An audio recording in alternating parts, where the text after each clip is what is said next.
This is a Ford-class nuclear-powered aircraft carrier. It is currently the largest in displacement in the world and the most powerful carrier overall. It is also a symbol of the US Navy's deterrent power. As an aircraft carrier, its most important attribute is its ability to carry aircraft. The Ford class can carry over 75 aircraft in total. The standard configuration includes 2 squadrons, each with around 12 F-35CS, and 2 squadrons of F/A-18 Super Hornets, 5 F/A-18G Growler electronic warfare aircraft, 42 Hawkeye early warning aircraft, 2 C-2 Greyhound transport planes, and 8 MH-60 Seahawks. To accommodate such a large fleet, the carrier naturally must be huge. The Ford is 337 meters long, 77 meters wide and 78 meters high, which is equivalent to 26 stories high. It has a full load displacement of 112,000 tons, truly a mobile island. Aside from the US, France is the only country with a nuclear-powered carrier. Compared to their flagship Charles de Gaulle, the Ford class has 2.67 times the displacement. In terms of cost, it's even more astounding. One Ford class carrier costs $13 billion. Enough to build 6 Charles de Gaulle carriers and still have some left over. Such a colossal behemoth requires enormous energy support. The Ford class is equipped with 2 A-1B nuclear reactors, with a total output of over 1,400 megawatts. They are the power heart of the carrier, driving 4 5-bladed propellers beneath the ship, giving this giant a top speed of over 65 kilometers per hour, making it the fastest aircraft carrier today. The nuclear reactor also provides electricity for all onboard systems. Total power generation is 3 times that of the previous generation carriers. The US Navy estimates that the Ford class will serve for about 90 years, until the year 2105, which means this class will undergo numerous upgrades and technical transformations in the future. So currently planned systems already use half of the available power. The other half is reserved for future upgrades as the backbone of the US Navy for decades to come. The Ford class embodies many unique features. Welcome to Chris Military Base. Focus on American military power. Today, let's talk about the ruler of the seas, the Ford class aircraft carrier. The Ford class aircraft carrier originated in 1975, when the first Nimitz-Class ship was just commissioned.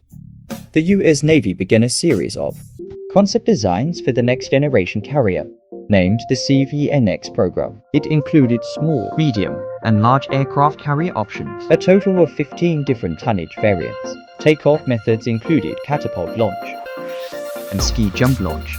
Each method included both traditional deck layouts and new layout designs. In total, there were over 50 design proposals, but Americans have always preferred large carriers. The bigger, the better.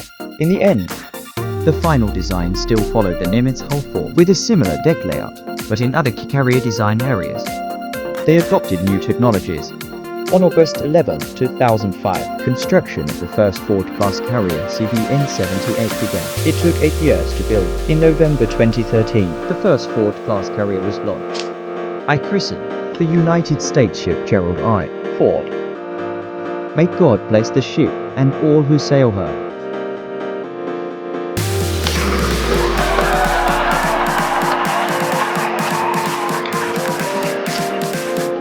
Then began a long testing process, which lasted another 5 years. It officially entered service in July 2017. From the outside, the Ford class looks similar to previous carriers, but from the inside, there are some noticeable differences.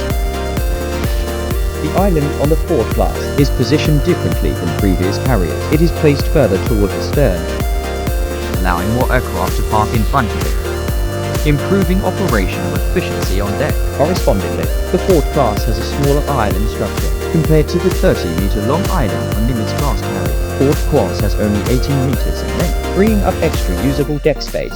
In front of the island, there's a 25-meter-long elevator that transports aircraft from the hangar to the deck. The elevator operates along the side of the carrier, without affecting aircraft takeoffs and landings. In addition to the forward elevator, there are 2 more elevators on the Ford class, located on either side of the carrier. The placement of elevators is very deliberate. Earlier carriers had elevators in the middle of the deck. If an elevator malfunctioned and got stuck below, it would leave a big hole in the deck, affecting aircraft launch and recovery. So during the evolution of carriers, elevators were moved to the sides, but their positions remained critically important. For example, on the first post-World War II carrier, the USS Gerald R, there were a total of 4 elevators, but the forward-left elevator interfered with the angled deck. Using that elevator would affect the operation of the 2 aft catapults. This issue was resolved on the Nimitz-Class. The forward-left catapult was moved to the end of the angled deck. This layout was then passed down and used on Nimitz-Class carriers as well. 3 on the right and 1 on the left. Logically, the more elevators you have, the more efficient aircraft movement should be. But on the Ford class, that setup was changed. 1 elevator on the right was removed, but efficiency was actually improved because on Nimitz-Class carriers, refueling, maintenance, and rearming had to be done in different areas. So aircraft had to be moved around on deck repeatedly. But on the Ford class, engineers redesigned the paths for ammunition supply and refueling operations, optimizing the workflow with key functions concentrated in specific areas. Aircraft no longer need to be moved around as much. Compared to the Nimitz-Class, sortie efficiency increased by 25%. Deck operations require about 25% fewer personnel. Unlike all previous US Navy carriers, the Ford class uses electromagnetic catapults, replacing traditional steam catapults. Steam catapults require different settings for each aircraft type, which slows down launch speed and increases workload. Additionally, due to complex mechanical structures, catapult troughs are prone to corrosion, requiring frequent maintenance and consuming large amounts of fresh water, whereas electromagnetic catapults are simpler. As long as there's electricity, they can launch. They can also automatically adjust settings based on the aircraft type for smoother, more efficient launches, resulting in more seamless and effective operations. Another point, steam catapults use high temperature steam bursts to propel aircraft. This system lacks acceleration control. Maximum acceleration occurs instantly during launch, putting strain on aircraft structure and impacting the pilots as well. Electromagnetic catapults are more controllable. They provide relatively smooth acceleration, reducing impact on both aircraft and pilots. When the aircraft engines are in PI ignition mode, a huge current passes through electromagnets onto launch rails, generating powerful magnetic force, which propels the aircraft to 240 kilometers per hour in just 3 seconds. The maximum launch load capacity has also greatly increased. Overall launch efficiency is 25% higher than Nimitz-Class, allowing up to 160 sorties per day for 30 consecutive days, and a maximum of 270 sorties in a single day. The arresting system used for aircraft landings also features an innovative design. This system is called the Advanced Arresting Gear AEG by the US Navy. Within the deck-based arresting mechanism are turbine generators. When the aircraft hooks the cable, it spins the turbines, absorbing 2/3 of the landing energy and converting it into backup electricity. Unlike traditional hydraulic arresting gear, this system is much more flexible. Within 2 seconds of landing, the computer automatically adjusts force output based on aircraft kinetic energy, reducing structural damage to the aircraft. However, as of now, both the catapult arresting systems are underperforming. The electromagnetic catapult fails once every 614 launches on average, only reaching 15% of the Navy's expected reliability target. And the arresting system performs even worse, with failures every 460 cycles on average. That's only 3% of the required standard. Both systems still have a long way to go before reaching full maturity. As for self-defense systems, the Ford class is equipped with the Mk-29 missile launch systems, each capable of loading 8 upgraded RIM 7C Sparrow missiles and 4 Mk-49 launch systems, each holding 21 rolling airframe missiles rams. In addition, there are 4 Phalanx CIWS systems used for close-in defense against aircraft and ships, and 4 basic M250 caliber machine guns.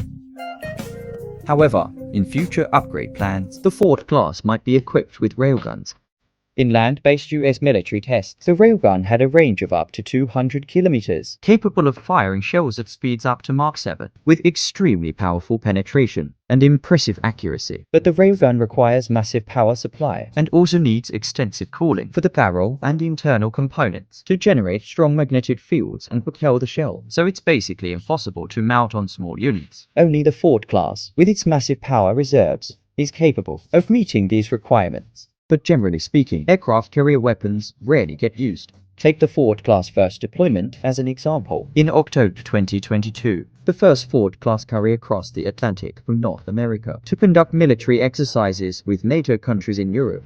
The entire carrier strike group included one Ford-class carrier, one Ticonderoga-class missile cruiser, 4 Arleigh Burke-class destroyers, one Legend-class patrol ship, 2 fleet replenishment ships and 2 ammunition ships. During its first deployment, a large number of exercises were conducted, including surface strikes, anti-submarine warfare, air interception, and other missions.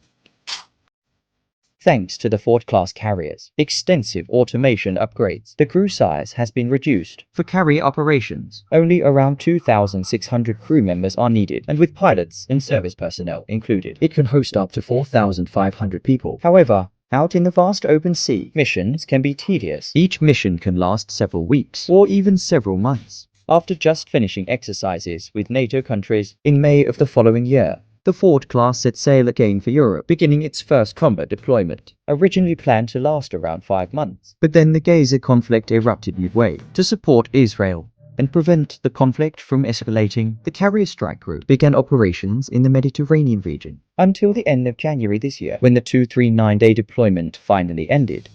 And during this period, sailors were accompanied only by the endless sea. So compared to other branches of the military, the Navy generally offers the best food and benefits. And within the Navy, aircraft carriers have the most space, so dining and facilities on board are the most luxurious. In terms of dining, the carrier has 100 chefs, preparing 4 meals a day for the crew, with a wide variety of food, including burgers, bread, and fruit, steak, pizza, everything you can think of. The kitchen basically operates 24/7, from AM until late at night. They prepare around 17,000 meals every day. All meals are freshly made, except for late-night snacks, which might include some leftovers from the day. The menu rotates every 2 weeks to offer sailors a wide variety of flavors. Compared to sailors, the chefs may actually work even harder. But a mess hall is still a mess hall. No matter how good, you'll eventually get tired of it. No worries, there's also a retail store on board. You can buy snacks and drinks there to change things up once in a while. If the store doesn't have what you want, you can contact the retail services provider. In most cases, as long as the item isn't excessive, they'll include it in the next replenishment shipment. Craving Starbucks? No problem, they've got it here too. There are even carrier-exclusive flavors, which you won't find anywhere else. Aboard Ford-class carriers, they typically carry about 60 days worth of food. But normally, there are other supply ships that handle logistics. During missions, they'll resupply the carrier with weapons, ammunition, daily essentials, and various equipment. There are 2 main resupply methods. One uses helicopters to lift items one by one and transfer them back and forth. The other uses a cable transfer system, linking the supply ship to the carrier, while both ships maintain a steady position during transfer. This method is fast and efficient, allowing a large volume of supplies to be delivered quickly. Fuel pipes can also be hung on the cables to refill the carrier's jet fuel. Aside from food and supplies, there's also a barber shop on board. Hair getting long? No problem, come in for a fresh fade. Walk out looking sharp and energized. A gym is also standard on board. The basic facilities are all here. There's even a stationary bike with an ocean view. You can ride while watching the sea. On rest days, you can play basketball on the deck or watch a movie. During missions at sea, there are occasionally morale-boosting events to lift spirits. During these times, the carrier will stop and set up a designated swimming area. Crew members can jump in for a swim and relax. It's a great way to relieve stress. There are also quiet spots for those who prefer peace, like the onboard library for some reading, to soothe the soul a bit. But compared to these public amenities, crew living quarters are extremely cramped. They usually sleep in 4-tier bunks, with 8 people in one small room. The height is very low, about the size of a coffin. Even turning over is a struggle. One toilet for every 40 people. But the pipes are too narrow. They can't handle the load. Clogs happen frequently. According to the US Government Accountability Office, each time they clear a blockage, it costs $400,000, greatly increasing the carrier's operating costs. During the 4-to-3 9-day combat deployment, it sailed over 454,600 kilometers, conducting a total of 43 replenishment operations. Carrier aircraft logged more than 17,826 flight hours, with a total of 10,039 sorties. The galley team served over 3.1 million meals. The most popular item was the hamburger, with over 150,000 consumed. All in all, the first deployment went pretty well. A total of 10 Ford-class carriers are planned. They'll eventually replace the Nimitz-Class, maintaining the U.S. combat carrier count at no less than 11 units as mandated by U.S. Code Section 5062. The naval combat forces must possess at least 11 operational carriers. Currently, only the USS Ford has been commissioned. 3 more are under construction. It's worth mentioning, the 4th Ford-class carrier will be the first U.S. carrier not named after an American. It's named USS Doris Miller in honor of his heroic actions at Pearl Harbor. All in all, as the first U.S. carrier of the 21st century, the Ford class has integrated a huge amount of cutting-edge technology at once, aiming to leap ahead in one step. That's also why it experienced so many problems early on. As of now, the Ford has only completed 1 combat deployment. Many of its onboard systems are still not fully mature. In the short term, it can't yet match the full combat capability of the Nimitz-Class. Generally speaking, the first ship of any class is more experimental. To fully assess the strength of this class, we'll have to see how the sister ships perform. Okay, that's all for this episode. If you liked it, don't make me wait another 3 years. Give me over 20,000 likes. Next episode, we'll talk about the Nimitz-Class aircraft carrier. See you in the next video.